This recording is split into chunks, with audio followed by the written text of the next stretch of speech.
Good morning. It's with great pleasure that I welcome Ed Hervey back to the Edmonton Elk family. I've known Ed for a long time.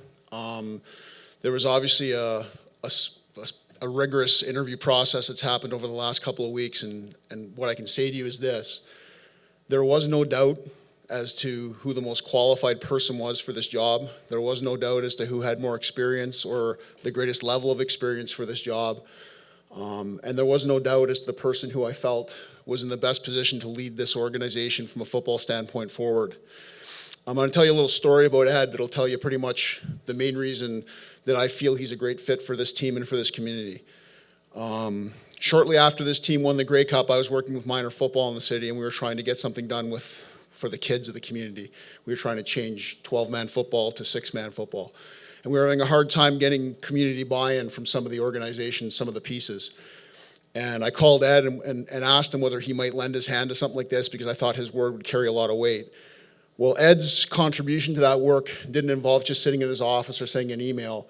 Ed came with me personally to minor football offices across the city. Ed organized a meeting here called the Football Summit to help organize minor football here in this community. Ed Hervey is football in Edmonton. Ed Hervey lives in Edmonton. Ed Hervey isn't a person who isn't reluctantly going to move here because he wants to be the general manager here. Ed Hervey is a huge part of this community. He has been since he arrived here, and it's my honor to introduce him as our Vice President of Football Operations and General Manager. Come on up, Ed.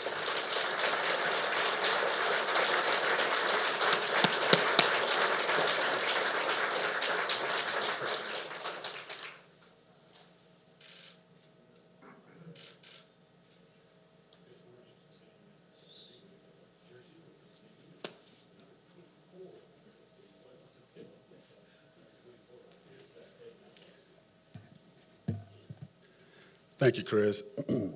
First of all, I want to take a moment and thank Larry and Debbie Thompson for the opportunity to come back, making the purchase for an organization that those of us who have played here, those of us who have been here, we love this organization. It's very important to us.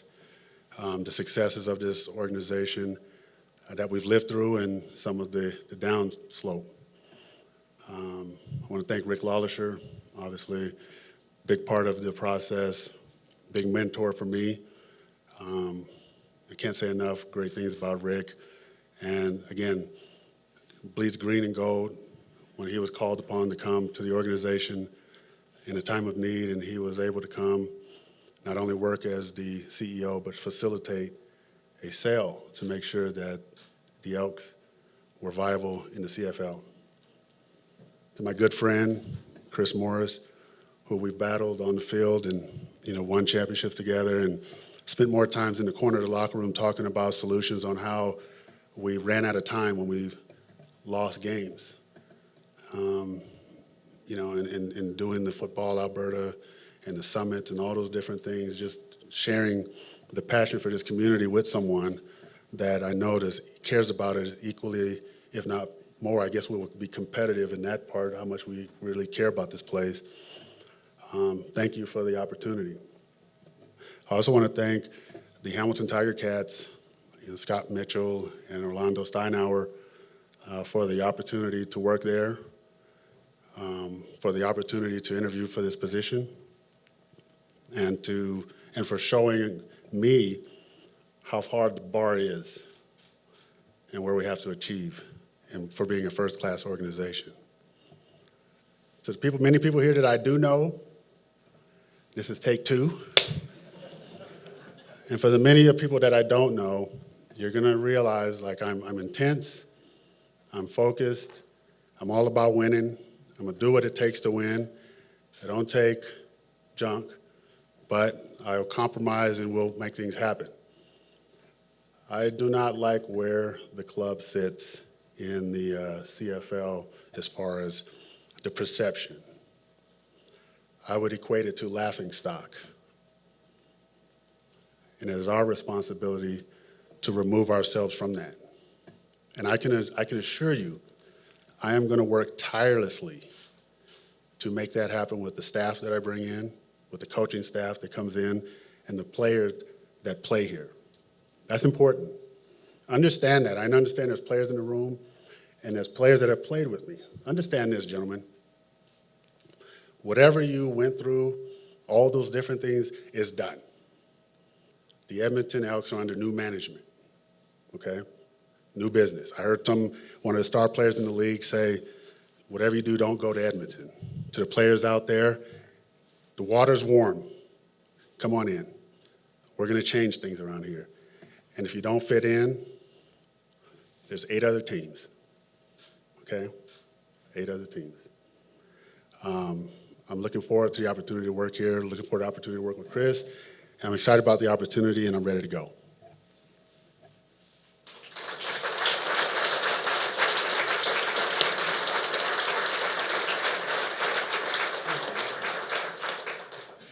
Questions? Yep, good to go.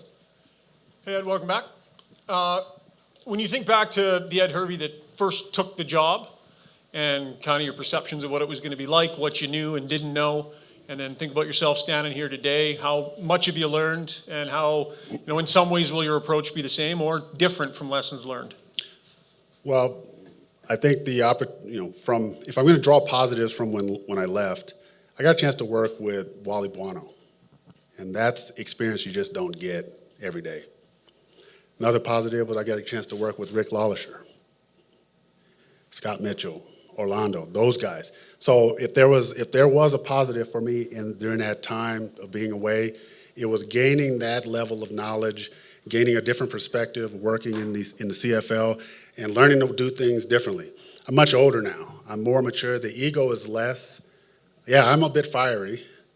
I am. But that's what makes me who I am, right? But everyone knows who knows me knows I'm committed to winning. I'm committed to getting it done. I'm committed to doing it the right way. Doesn't matter. I'll stay here till midnight, which I've slept in the office, to get things right. I'm committed. And if you don't believe it, just watch the work. I'm not going to sit and talk and sell you on what we're going to do. We're going to make sense. We're going to do things that make sense. It's going to be common sense around here. The last part is that, hey, I'm much older now. I'm calm. And going through this year, to be honest with you, I lost my mom. And from that, I have a different focus. I'm ready to make sure that her legacy with me is one that she stays proud. Condolences on that. My next question, Chris made it really clear when he took the job that the revolving door was done, right? There was a little too much in and out of the organization, people coming and going. At the same time, no nonsense attitude. If you don't like it, you can leave. How do you balance wanting to establish consistency, but also understanding there's some change that's probably going to be needed here out of the get-go? How do you do both?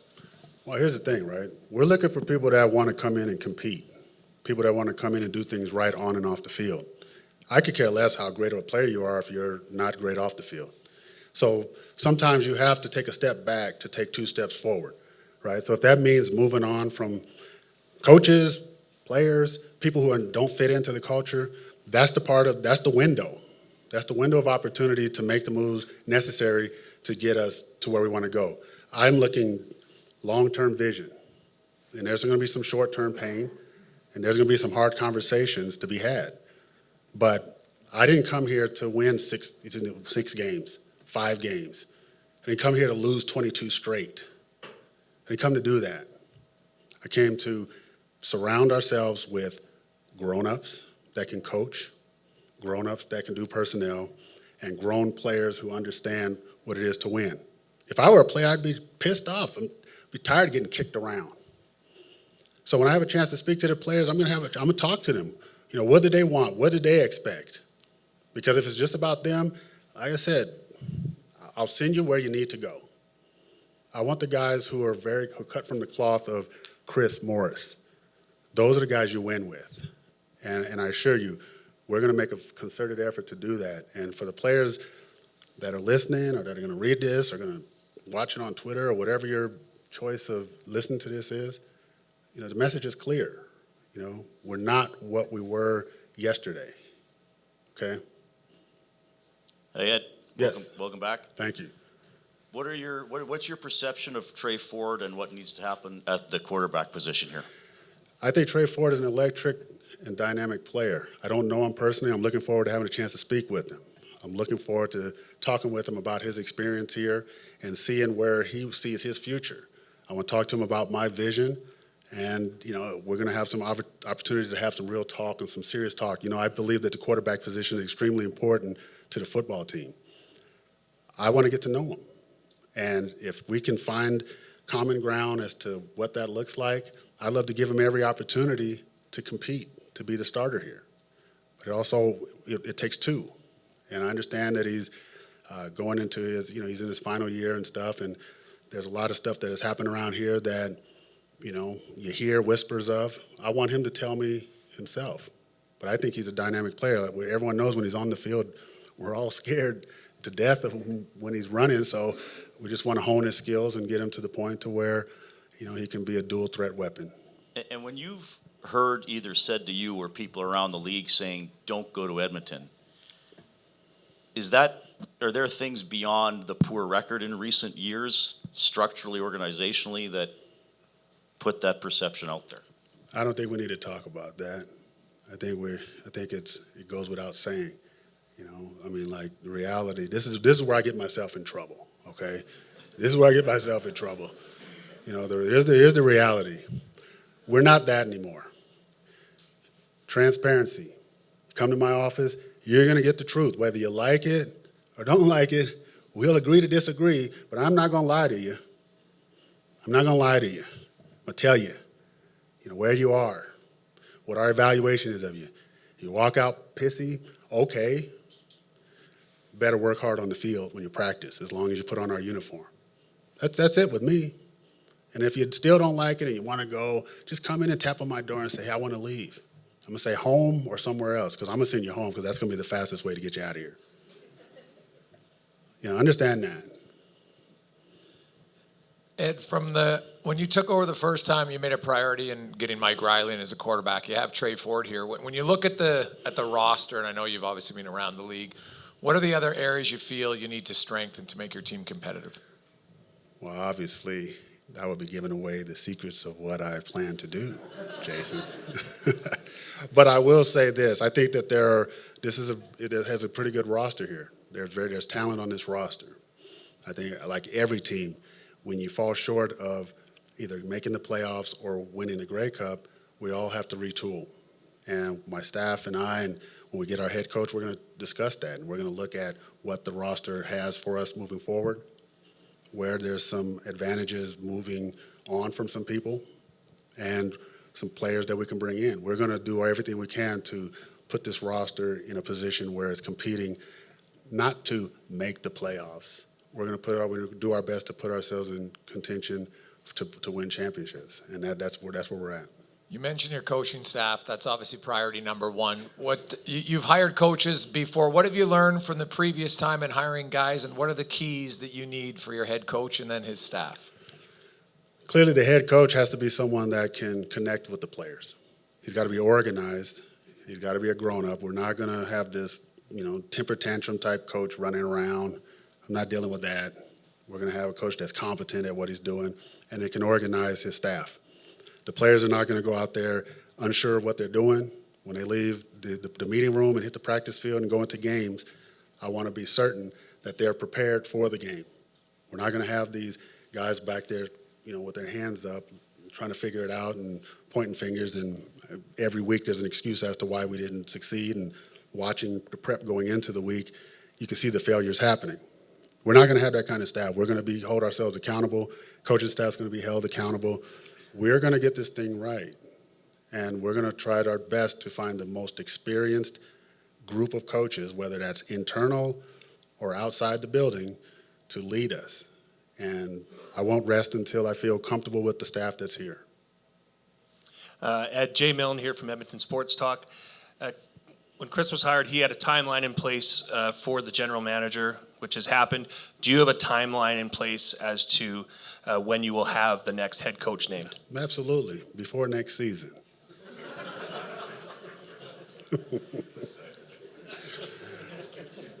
No, what I plan to do is to make sure that the process is handled in a way that allows me to make sure that we're getting the right person in here.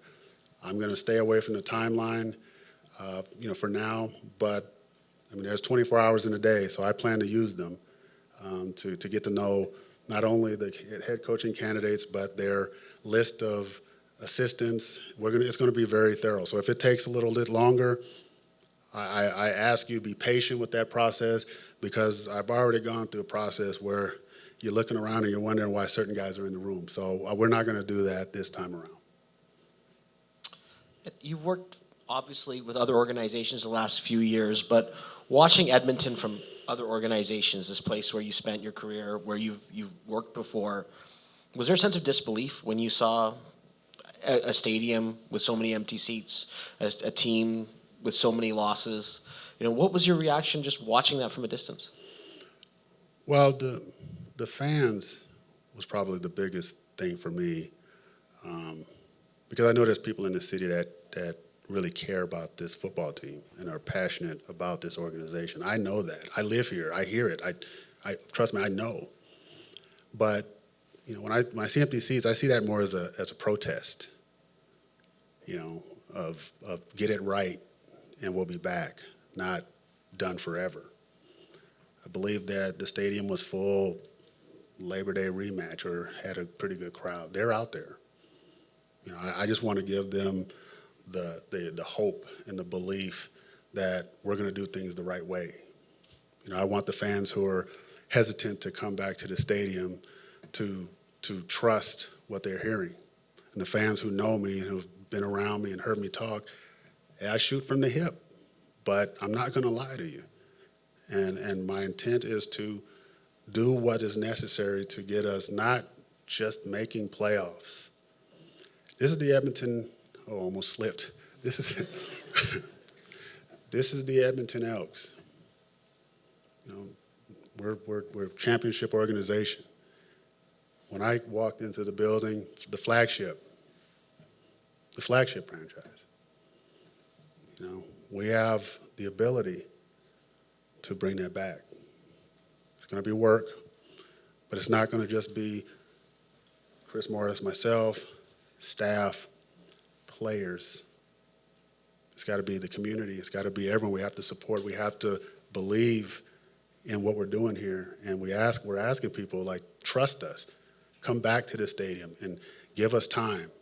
But understand that we're not juggling. We're going to do everything methodically, and we're going to do it the right way. And if you can just trust that and understand that I'm going to put everything I got into it. Hell, my mother's gone. I don't have anything else left but to do that. So understand that's where I'm coming from on this one. Ed, kind of further to that, Tom Gazzola, Edmonton Sports Talk as well. I know you and Chris probably talk about vision and getting it back to championship caliber, the flagship, all that stuff. Is the vision to go back to just the old way and get us back to the top, or do you and Chris kind of see a new vision forward on the way up type of thing? When we talk about old way, I'm going to say it. We're talking about taking the Eskimo way and wrapping it into this Elks organization. The foundation of what this place has been built on. Yeah, I might get in trouble for saying it, but that's the way it works. But also being innovative enough to understand that we want our players here in the off season. This used to be the place where players stayed. We spent our off seasons here. Where is that? We need to get that back. There are things that we can do to get back to the old way as we move forward. And as we move forward, we want our players to feel like we care about them. We want them to know that we care about them. But we have to first start showing that we care about each other. The staff, we got to show what teamwork looks like. We have to show what a partnership looks like. And it has to trickle through the organization, through all departments. So when the players arrive in May, they get a sense and a feel that things are different. And they will be. They will be different. We're not going to be a joke. We're not going to be whatever was going on around here we're not going to be that. We're not. And I can assure you that anyone who attempts to try to make it that way, hey, this isn't the place for you. It's that simple. I didn't come here to lose. I didn't come here to waste time. And coming home is big for me. But understand, this isn't a homecoming just to be home. When Chris reached out and Rick reached out and asked for permission to speak and all that, I understood what the undertaking was going to be coming here. I understand that, and I'm ready for it. I trust this man.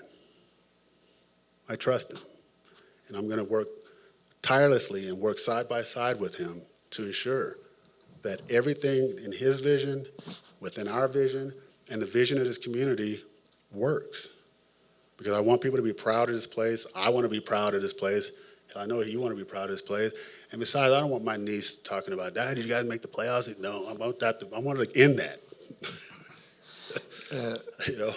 I want to end that. So, for the players that are here, understand, be ready.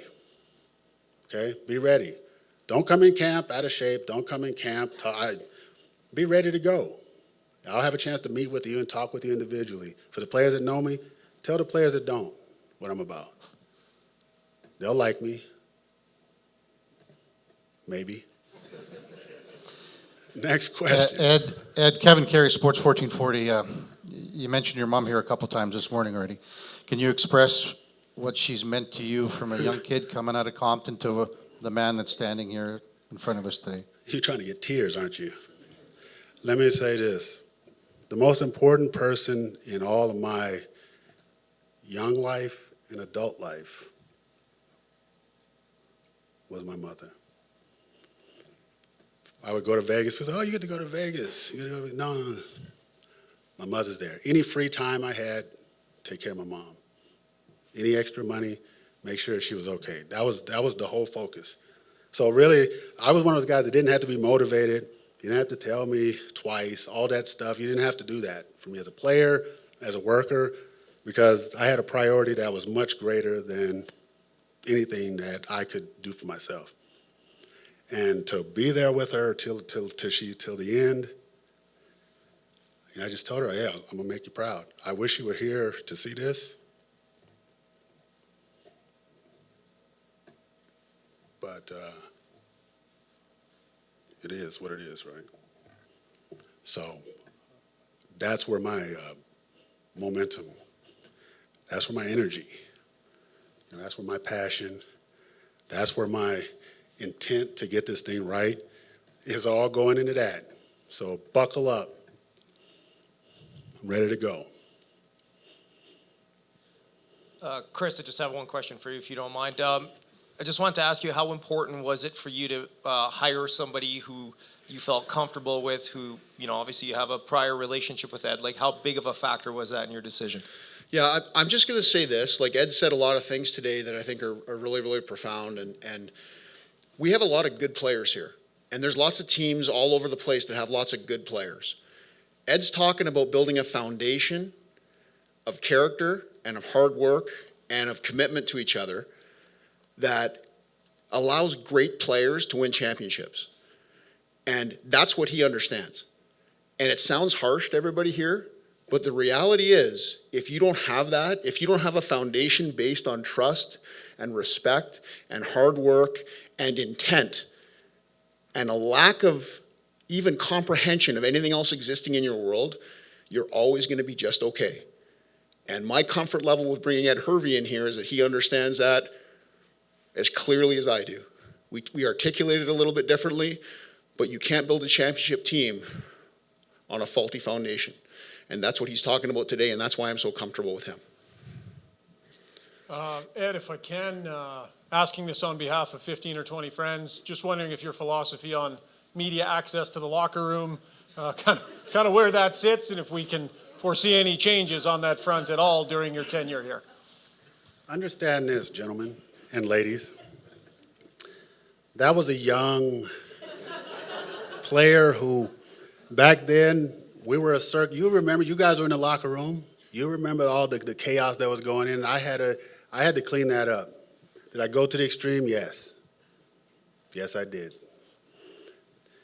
In the end, we got results. But this time around, guys, the challenge is different, right? Because our fans need to know and need to hear what we're doing, and they need to hear it on a constant. So you have my assurance here today that, I won't be source, but I will be as open as anyone has ever been to ensure that our message and our narrative is in the positive for our fans to understand, because this isn't 2013 or 2012 when I took over. This is a new time. I'm looking at a stadium that needs people in it. So understand, I'm rolling my sleeves up to do anything and everything to make sure that our fans are in the know of what we're doing. Media is not going to be an issue. You guys want the locker room, take it. Maybe you can help us. Thanks.